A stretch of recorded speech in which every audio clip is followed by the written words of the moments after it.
Welcome to Grappling with the Gray, a forum for promoting an ethical mindset and ethical decision-making to help us more clearly see both sides of complex issues and better navigate the moral challenges of everyday life. I'm Rabbi Yonason Goldson, and I'd like to welcome my guests. With me today, I have Sarah Kalmeta, also known as Sarah the Pivoter, who is a speaker, author, and relentless truth seeker.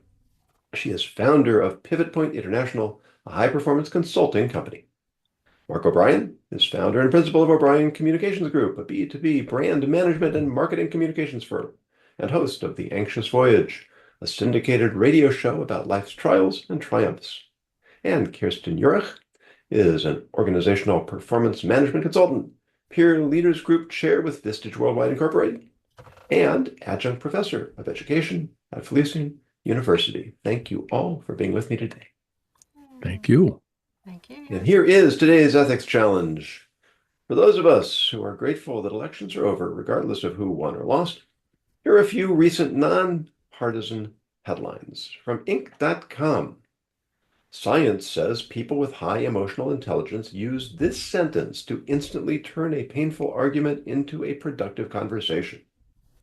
From Your Tango, the secret word that makes men commit almost instantly, according to a relationship expert.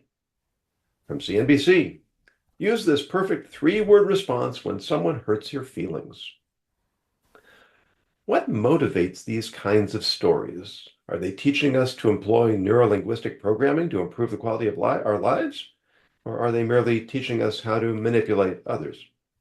Do they intend to help us develop our awareness and sensitivity toward other people? Or are they quick fixes so that we don't have to expend the effort it takes to become genuinely sensitive? Or maybe they're nothing more than clickbait. Sometimes we need someone to hold our hand and walk us through the step-by-step until we can do it on our own. Other times, hand-holding becomes a crutch that discourages us from taking responsibility for our own actions and decisions. Are these types of articles a necessary remediation for a society that has become increasingly needy? Or are they contributing to an increasingly shallow and irresponsible culture? And if they are, what's a better approach? The floor is open. I think I had forgotten about the shallow and irresponsible part. Cynical as I am, I don't even know that I would go there. But I do think that there is some superficiality involved. And I also think that it might be a product of preoccupation. I think we just have so many other things pulling at us and vying for our attention that we forget simple, fundamental things like listening and curiosity and decorum. I think decorum definitely is something that is somewhat overlooked these days. On the decline. I would separate sort of the title of the articles and the impact the titles make from the meat of the articles, right? So in reading most of them, I think that there are valuable lessons and sort of tried and true strategies inside of many of these articles, but the titles that have to be used to gather the attention of the people that are, like Mark said, they're so fast and there's so much vying for our attention. They do have to use clickbait, attention-getting titles, right? And so I think there's like this juxtaposition of this magical word that will help you save your marriage and blah, blah, blah, blah, blah, blah, blah, right? But, when you read down it, it's like, yeah, well, these are tried and true strategies that, I probably heard from my mom or saw my grandparents do, or, those kinds of authenticity, real things, right? But they get wrapped up in these flashy and sensational type of titles to get clicked on. So I think there's almost two layers. Well, there's probably multiple layers, which is why we're talking about it. But, those are the first two that struck me as I was looking at them. I mean, it really speaks to advertising, which is essentially a form of manipulation. Hmm. We're trying to convince people to spend their money on whatever it is we're selling. So then the question becomes, are we manipulating people to hold them towards something that's going to serve them, Mm-hmm. or are we sort of deceiving people and pushing them into something that they don't necessarily need? I think this is true for, I mean, even this podcast, right? You're going to write a headline that's going to inspire people to listen to this particular episode. And then there's a session description that will be there to let people alert them if they want to listen in or not. But essentially, we all have to do that in everything that we do. When you write a CV, when you write an introductory letter, everything is really advertising in order to gain something in return.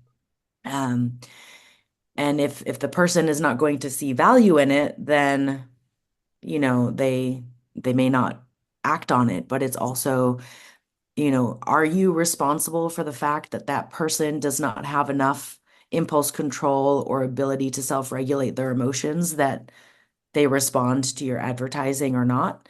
You can look at it from that viewpoint also. In the last literature course I took, which is, even as a late bloomer, it was still well more than 30 years ago. The professor called the introductory letters that graduating seniors wrote in an effort to get employment manipulation of codes of sincerity. And I think there's some of that going on too. And I also thought, as I was reading the articles, the old comment about sincerity, which is, as soon as you learn to fake that, you got it made. Um, and it seems to me that that's what those articles were preaching. I wrote down some of the phrases. Help me understand. Until. It's interesting that you should say that. But if we're sincerely listening to someone, isn't our curiosity going to be sparked anyway? Unless we're attributing ulterior motives to someone. The gentleman who wrote the article in Ink was talking about um, a situation that he allegedly got into with his plumber. Mhm. Um, I don't think I would have talked to my plumber that way. So I wondered if that was kind of a straw man, if he was just setting that up so he could make his point. Right. Right. I don't know. Celeste Headley in her TED Talk sort of makes fun of all of these um, tactics that we're taught for active listening. She Huh. says, what if we actually listen actively? And then we'll sort of naturally do these things. But as somebody who, in a moment of utter insanity, um, allowed myself to be convinced to go back to teaching high school part-time. And it's been 8 years since I was in the classroom. And even when I left, the difference between when I started teaching and when I left teaching was dramatic in the what was expected, or what could be expected from students coming in. And now it's just, exponentially, um, I guess deteriorated is the only word I can use. Uh, but what's really difficult is that it's not the kids' fault. They're not trained. They've been through years of no expectations. And as one of my colleagues put it, if somebody says the word Boston, that's not an invitation to start telling a story of what happened to you on the time you were in Boston. Once upon a time, this was just something that was innate. But now every little behavior has to be taught because they don't know it. And so Yeah, perhaps there is a need for these types of articles, mm, things that, our parents certainly would have taken for granted are just the way that normal people interact. Nothing's normal anymore. there's an era of dependence in so many adolescents that I see as well. So having 4 kids, watching them grow up.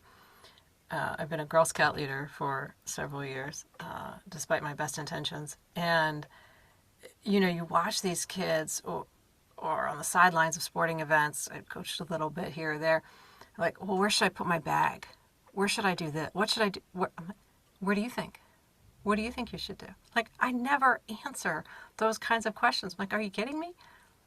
You're 5, you're 10, you're 15. What do you think you should do? Even if it's wrong or bad or stupid or like a weird idea, I'm like, I don't care. Just come up with one and then we'll work with what you got.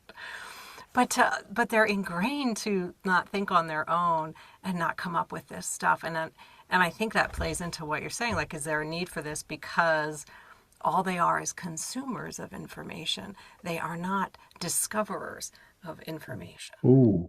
It's a good way to say it. This is the iPad parenting generation problem. Just give your child the iPad or the phone so that they'll be quiet. And look, I understand having small children at a meal, sometimes for your sanity, you need to do that. But if that's your default parenting mode and you're not teaching your children to think critically or ask questions or do things on their own, then this is what happens, right? They can't even make a simple decision of where they put their backpack or, where they sit. And of course, there's different personality types as well.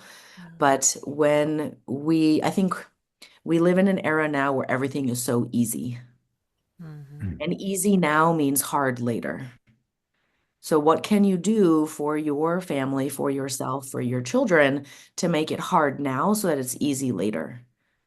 Resiliency is built in those little hards now so that you can face that really big hard later. Exactly. Because then we know that we can handle something that's difficult rather than having this kind of managed, curated, perfect experience. And then all of a sudden something hard happens and we crumble because we don't know what to do with it. Yeah. So I think it's also about individuals taking that responsibility back for themselves, having radical self-responsibility rather than like abdicating it to somebody else or blaming external parties for all their problems. Yeah. I took my son. I'm sorry, go ahead. I say I Please. took my son to your point of, taking responsibility. I took my son to Walmart. He wanted to get a thermos. All the kids had thermoses at school. He wanted a thermos to take hot food. I'm like, okay, I've never seen you do that, but great, we'll get a thermos. I need bananas. We'll go to Walmart. So we walk in, and he's like, well, where do you think where are the thermoses? I said, I don't know. I don't work here. Well, are you going to go ask? I don't need a thermos. You need a thermos. Good for you. I need bananas. I know where the bananas are. So what are you going to do? Well, I'm not going to ask. Oh, okay. Then I guess we're not getting a thermos. It took 5 minutes, but then eventually I said, look, I'll walk with you to the person with, a blue penny on and ask where the thermoses are. But I'm not doing it. Took 5 minutes. So he was 12, till he got the courage. I'm like, I don't need a thermos, buddy. You do. Wow, maybe when he grows up, he'll ask directions. That would be cool. I had a gentleman on my show actually just this past Monday who was telling me that there are some colleges that during exam week, students in their study carrels or whatever they're called, they can get massages and their professors cook meals for them. Stop it. To try to reduce the stress. So to your point, Sarah, what's easy now is going to be really tough later, and that's going to be a very brutal world for those kids. And you hear about parents who intervene on behalf of their children who have gone to work. Yes. Oh. Yeah. I can remember when my sons were young. I told them I don't care what they decide to do. It doesn't matter to me. The world is going to present enough opportunities to them to have to prove themselves. They're not going to have to prove themselves to me. And if they think anything is worth working at, so do I. So all through high school, my older son had a job at a local Stop and Shop supermarket, which made him a union employee. So anywhere else he went, he could get a job at a Stop and Shop. So he went to school at the College of Mount St. Vincent in the Bronx, and there was a local Stop and Shop, and he went and got a job there. And for reasons that will never be clear to me, during the summer between his sophomore and junior years, he quit. So when school got back in session, and by the way, he is still the world's biggest New York Knicks fan, he called me up, and in those days, I always knew when he wanted something, because when I answered the phone, he would say, "Dad." And I'm thinking, okay, what's up now? He said, season tickets went on sale for the Knicks today. I said, cool. He said, and I want to get season tickets, because during his freshman and sophomore years, he never missed a home game. I said, yeah, I don't blame you.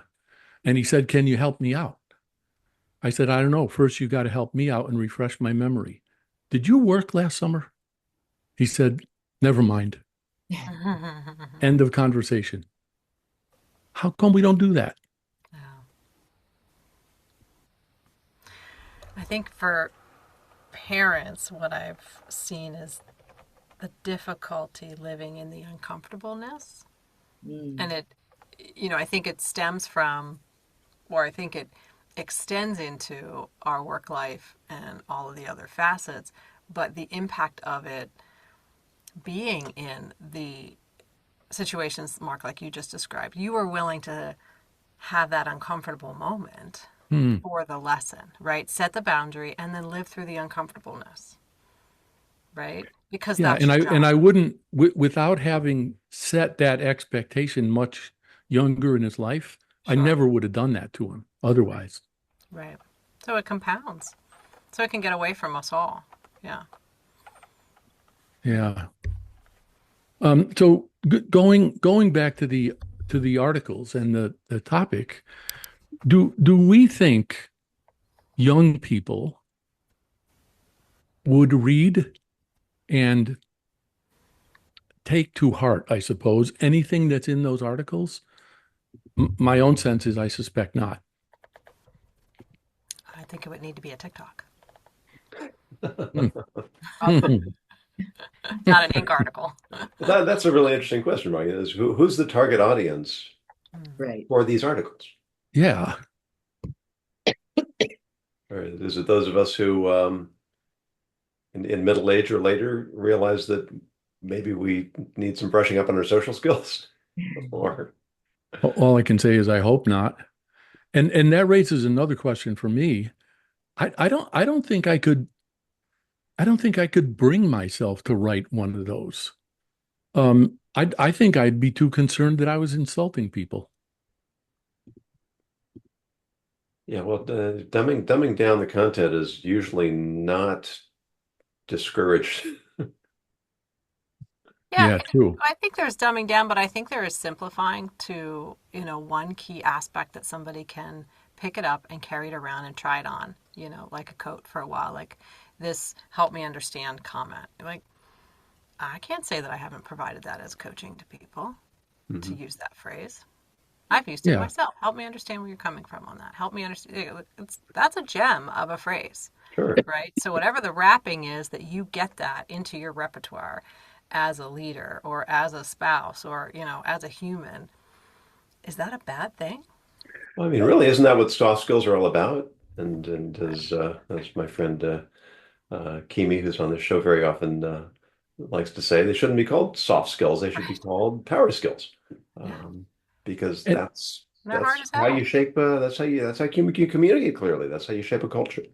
And Kirsten, what you just said makes me wonder: did anybody have to tell you that? Yeah. Really? Yeah. Okay. I was kind of obnoxious. I left some bodies along the way. Yeah, absolutely. Head down, brute force, get it done. Look, we don't have time for niceties. We've got a job to do, right? So are Absolutely. you the cause of all those burnt bridges I've seen? Could be, could be. Ah, Yeah, I wondered. Well, but yeah. it's not really necessarily obnoxiousness, but I mean, I used to just be, why did you do that? And Hmm. it was pointed out to me as well that when you say, can you help me understand? Right. It just softens the message. And Yeah, it doesn't, Mm, whether I intend it to be accusatory, right. The it won't impact be was. received that way. Right, right. If your goal is to invite dialogue, if you say, why did you do it that way? Yeah. Right, facial expression included, you're getting somebody's back up, right? Versus help me understand your thinking. Like, how did we get here? so, I heard so an analogy about soft skills recently that I've really is really stuck with me. And that, a lot of people think that stone is strong, right? And it's this force, like if we're forceful, if we just head down, bull in a china shop, we're gonna get it done, but there'll be some collateral damage along the way. Whereas these soft skills are water. So it might take some time, but overall it's going to actually carve the path that you want it to come. Absolutely. Right through that And it's stone. going to be in a way that is not painful, doesn't have collateral damage, and is in the end stronger than the stone. And I Right. thought that was a really great analogy because, um, they're not soft at all, but they're enabling you to win. It's enabling you to get to where you want to go without having resistance and this like fight and the struggle. And I think when we move away from having to win or having to dominate everything and like always be that person up in the front, Yeah. that's where we can allow these soft skills to come in. And it's a lot of it is the narrative of what we're fed in schools and what we were taught was important versus not important. Because you see a difference in these skill sets generationally. You see a Mhm. difference in even just the acceptance of it. I mean, I'll work with people in their 50s and 60s who are like, well, when I was at work, it was just this is your job, get it done, don't complain. Right. And now we're in a very different, it's no longer about just surviving, putting food on the table. It's like there's options, there's Be different thankful. Right. yeah, there's a different Yeah. way of being. And so, you will get much further with someone if you are trying to understand their mindset and using their personality type to put them in the right job, to put them with the right team. It's like a puzzle. Where do they fit? Maybe they're in the right seat, but they're on the wrong bus. Or maybe they're on the right bus, but they're in the wrong seat. So how can we just be more strategic and optimize things rather than trying to force people into doing something that, may not be aligned. Hmm. Well, and something I double click on that you said, Sarah, is that person that is in their 50s and 60s has, had the lived experiences that they've had and now managing people that are being very different, right? And their mm. experiences are different. How are they, they do need those skills to bridge the gap. They do need a post it on their computer that says, help me understand. So when they're talking to someone, they look down and they say, okay, wait, what am I supposed to say? Yeah, Help me understand that, right? Until it becomes part of their repertoire. Like, how else are they supposed to be different if we don't give them skills? absolutely. It's not going to happen. And and how else are we going to know what their skills are if we don't give them opportunities to use them? Mm-hmm. A couple of years ago, I had a meeting actually here with two other guys, and we were contemplating the idea of starting a business. And I said during the meeting, I am perfectly comfortable telling people what needs to be done. I am not at all comfortable telling people how to do it. And one of those guys took enormous exception to that. And he was younger than me. And I thought, well, that's a red flag right there. Interesting. And one other thing I will share, I happened to be having lunch one day with a guy who was a client of mine at the time, and a guy who was a senior officer at, I don't know, some enormous insurance company. And the guy from the insurance company said to my client, "Hey, I heard that somebody at your company just made a huge mistake, and I heard it cost you $50,000." And my client said, "Yep, it did." And the other guy said, "Well, did you fire him?" And my client said, why would I do that? I just paid $50,000 for his education. Right. I mean, that's absolutely brilliant. Yeah. As long as my client had some assurance that that person had learned Yeah. from whatever that mistake was, that person's going to be better and smarter next time. Exactly. I think we have to let people do that. Mm-hmm. Great example. Like you have to figure out what the lane is, and just like when little kids are learning to bowl, there's the bumpers, That's right. right? Your job as a leader or as a parent or, a guide in a group is to be those bumpers and just to let people know like, hey, you're getting a little off track. Like let's redirect you this way. So you're there to safety rail them from going completely over the edge, but you're also not telling them exactly what they need to do and letting them Mhm. figure it out along the way, right? It's just Mhm. giving the parameters for success and nudging them when they need the nudging. I knew that my number one son was a born basketball coach when I saw him coaching his very first team, and his team was just getting blown off the floor in the first quarter. And the first thing my son did not do was freak out because he knew if those guys looked at the bench and saw that my son was freaking out, then the wheels just would have completely fallen off. And he let it go on for a little while. And then he huddled them up. He didn't yell.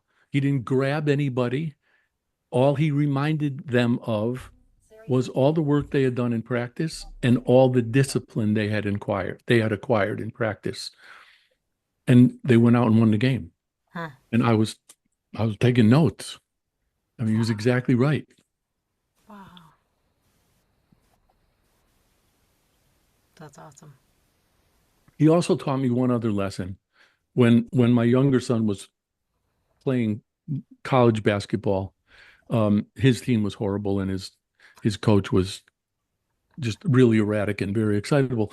But I said to my son Sean, um, do you have a game plan? Because my son Quinn's coach was screaming at the guys, "You're not following the game plan." And Sean said, "Yeah, I have a plan for every game, and I scout every team we're going to play, but I have no idea what's going to happen until the ball goes up." Yeah. So I think you have to allow that kind of latitude as well.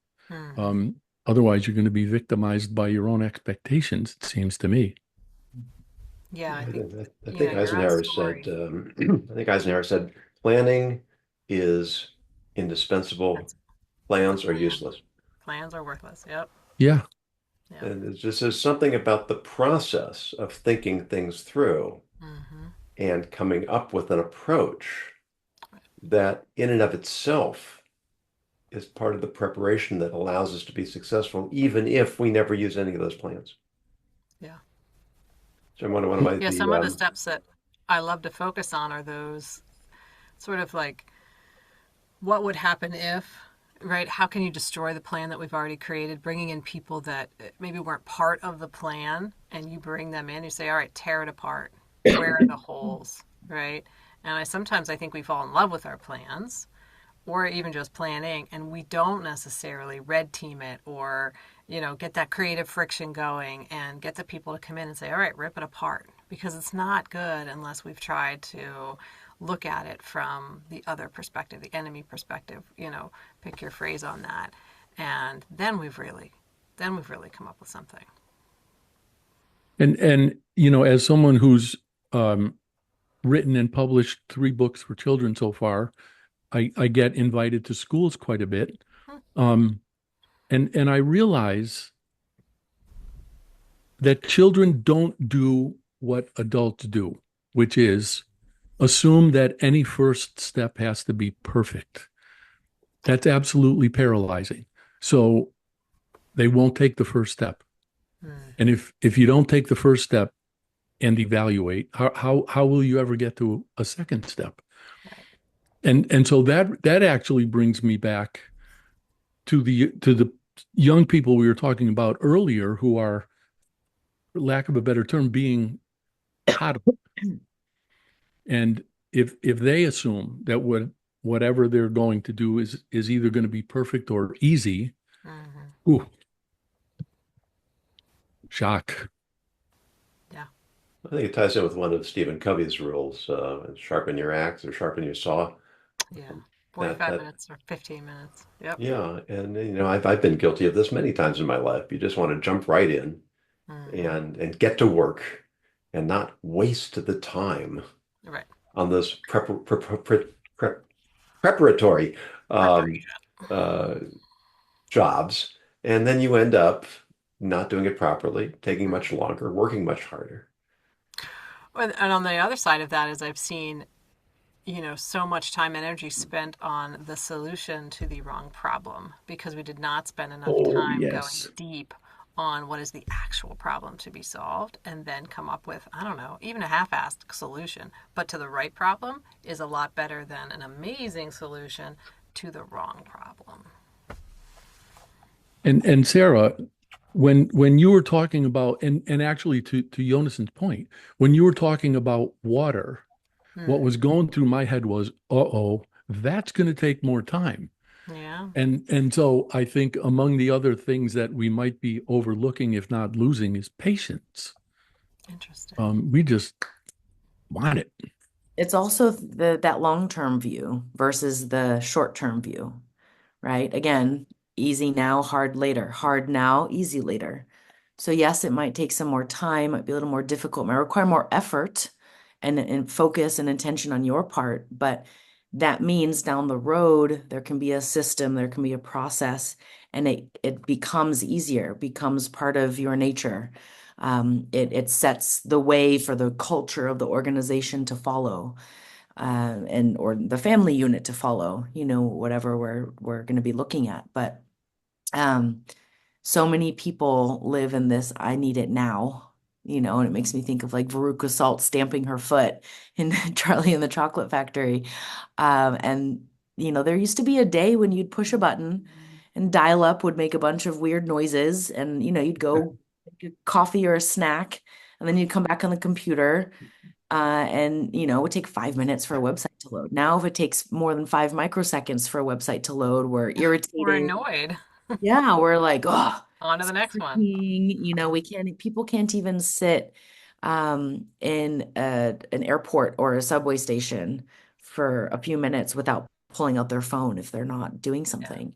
So, Attention is Yeah, it's a all about expectations, right? right. We expect things to be quick, and therefore we can't tolerate it when they're not. I mean, some of us remember going to the library to do research and going through the catalogs and looking up the books oh and yeah. sifting through the indices, trying to find that one piece of information.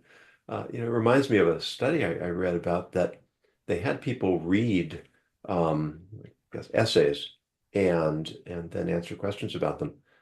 And if the essay was printed um, if the print was hard to read, it was faded or it was broken up, they found that people actually retained more information. Because I had to Oh, focus. wow. They had to focus harder Yeah. to compensate for the difficulty. It's completely counterintuitive. Yes, Yeah. it is.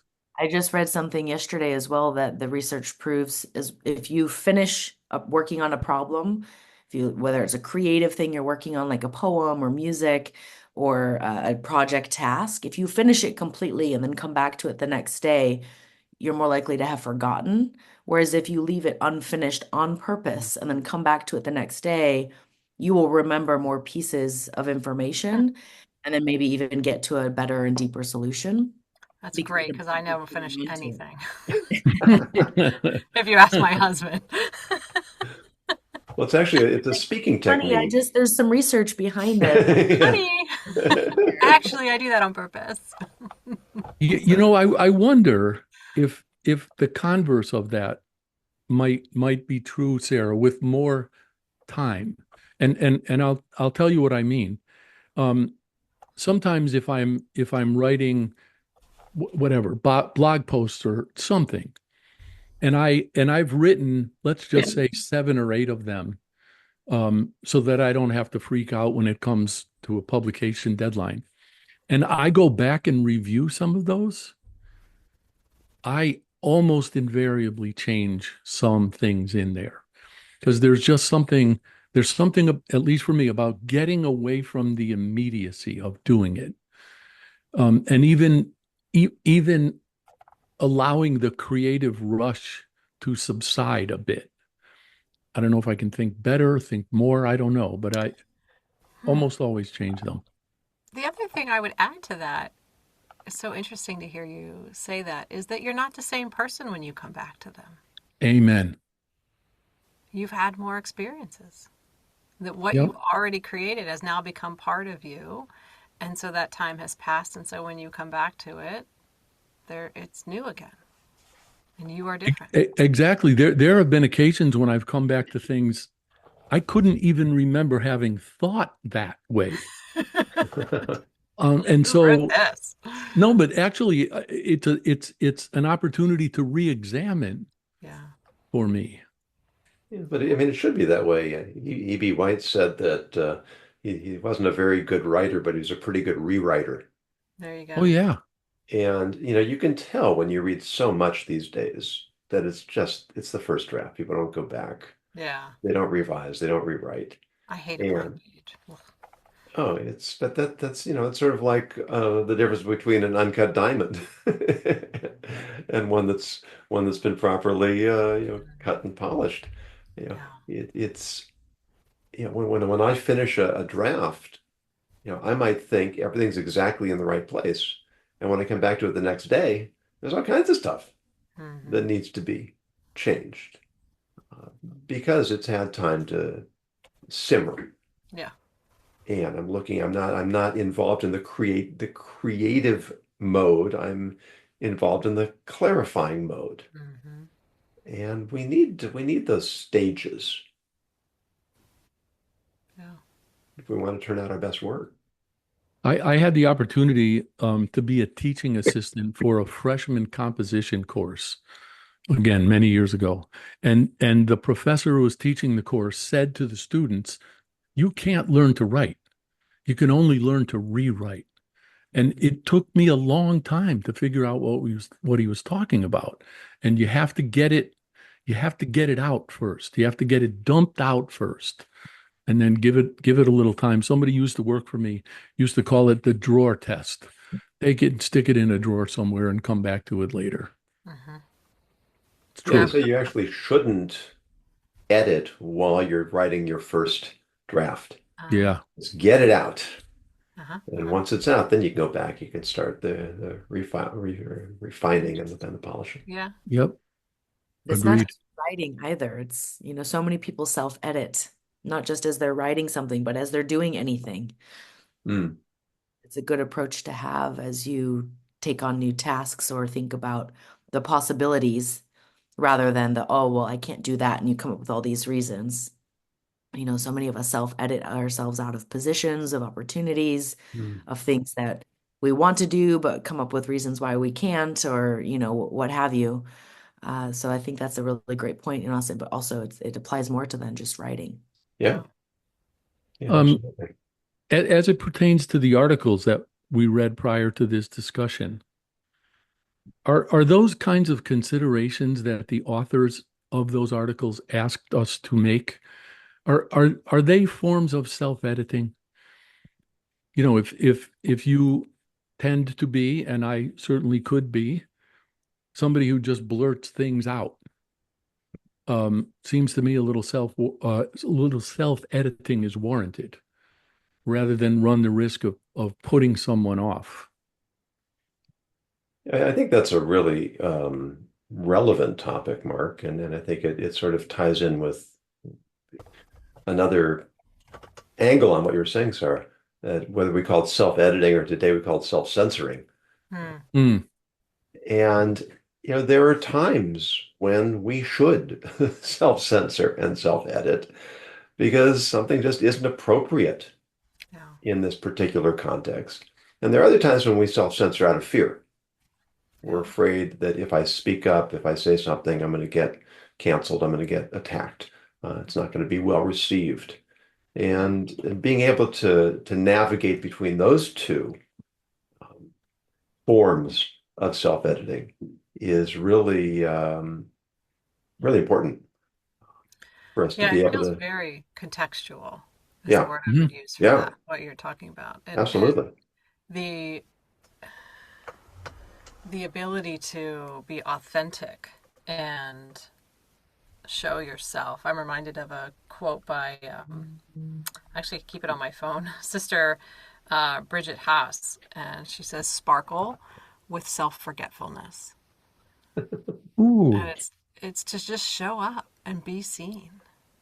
And I think not to the point where you are, infringing on another, for that contextual comment piece, but on the fear side of this, we are often hiding ourselves. Hmm. And I think everybody loses when we withhold. Very Yeah. interesting. Yeah, and I think that's a nice way to tie it up, because there's in Jewish philosophy, there's an idea that you have to be able to say what needs to be said in the way it will be received. Yeah. Right? If I'm completely clear, but you're not getting it, You're not clear. I'm not clear. And like, clear communication is a bit redundant because if it's not clear, it's not communication, or it's communicating the wrong thing. Yeah. Communication is the transmission of a message. So if you Yeah, didn't transmit, right. And so it's my didn't happen. responsibility as the one who's trying to transmit the message to do Right. everything within my power. And that means I have to anticipate how you're going to hear it. Which comes from knowing the other, which Well, is, I think, where we right. started, right? Like knowing people, having a relationship with people. Right. And I think that also it requires in cases, because sometimes we talk to people we don't know well. Huh? And then that requires a little bit of grace Yeah. on both sides. Mm-hmm. I have to be careful to consider how this might come across. Yeah. And you have to be careful to try to presume positive intent, Positive intent. Yeah. that I am trying to communicate something that's worthwhile and not attacking and not demeaning and not criticizing. Right. Might we substitute there, Jonas, in humility for grace? And I ask the question because particularly when I write for clients, so some of my clients are actually so gracious, they will say to me, I didn't really understand this particular thing, or I wasn't quite sure what you meant, but you really don't have to change it. And my response is, no. If one person was able to misinterpret or misconstrue, I have no idea how many others might. So I need to be more clear. And, I don't know if that's humility. I think about it as courtesy and common sense. Maybe it's grace. I don't know. Well, I think they kind of go hand in hand. I mean, to show grace requires humility. Oh, there you go. Oh, I like that. Yeah, well, so that's a good place to wrap up this segment. Note to self. Before we go on to the second segment, for those of you who are watching, listening, if you are a premium member, then you have the opportunity to hear the backstage conversation that will continue. Go to my Substack. You can find the information there to become a premium member. And to those of you who are watching and listening, if you have a topic you'd like us to take up, please go to my website, ethicsninja.com, use the contact information, submit your idea. If it's compelling, we will take it up on a future episode. So for now, thank you very much. Really interesting conversation that went all kinds of places. Yes, it did. And in some way came full circle, but that's what we're here for. Yeah. So Sarah Kalmeta, Mark O'Brien, Kirsten Yurich, thank you for your time, your thought, your insights, and just for having a nice conversation. Yeah. Thank you. And as always, we encourage you to continue always grappling with the gray.